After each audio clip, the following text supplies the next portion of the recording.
This is the wind triangle. It's a geometric representation of how ground speed and heading are affected by the wind. The important thing to recognize about this diagram is that this is not a map. This will be a longer video. We'll go through what the lines represent, mention some hints on keeping it straight for the written exam, show how it connects to the mechanical E6B, and finally demonstrate how an actual problem could be solved. These yellow lines are vectors, and vectors always have a magnitude and direction. In this case, the direction is obvious. It is just like on a map. The magnitude, however, is not distance, which is why this is not a map. The length of each of these lines represents a speed. These are velocity vectors. Each of these three lines represents a speed and a direction. The pairs of data each line represents are logical. The line from C to A represents wind speed and wind direction. Both are related to wind.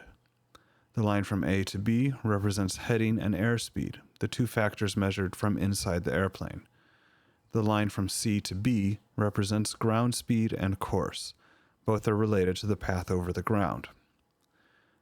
The airplane is traveling at some airspeed represented by the long leg from A to B, but it has a headwind, so the leg from C to B is shorter, representing a slower ground speed. And it's crabbed left against a left crosswind, causing the ground course to be due east. This particular diagram makes figuring this out a little easier.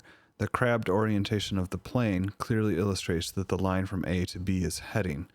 The position of the plane between C and B clearly illustrates that that line is course. Use these hints and keep the logical pairs, and the FAA questions should be doable. The mechanical E6B rearranges these exact vectors to solve wind correction problems. The first step is normally to draw the wind vector using a dot to represent the tail. The arrow from the wind triangle could be superimposed on the face like this. The dot, which is the tail of the wind vector, is positioned at the true airspeed. Drawing an arrow going all the way from the 0 point to this point would be the same vector as the airspeed and heading. Finally, the ground vector is drawn here, showing the course, which got set at the top, and the ground speed under the hole. We could add the plane icon, and it would be fairly similar to the FAA wind triangle.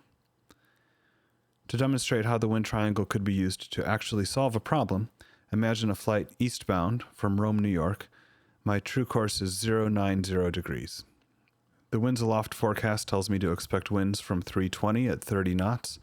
The wind vector is this direction, and I'll use a ruler to mark it at 30 millimeters for 30 knots.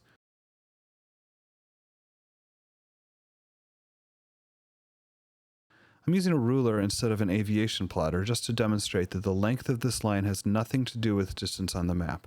I could pick any convenient scale. I decided to use 1 millimeter per knot of speed.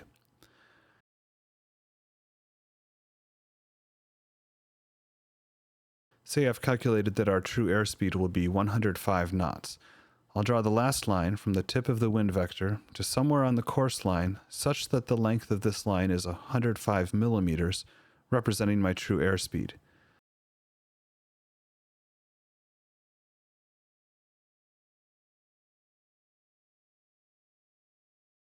I can now measure the length of the ground vector to get my ground speed with that tailwind.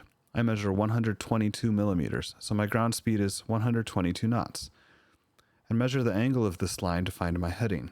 I've crabbed to the left by about 12 degrees to a true heading of 078 degrees.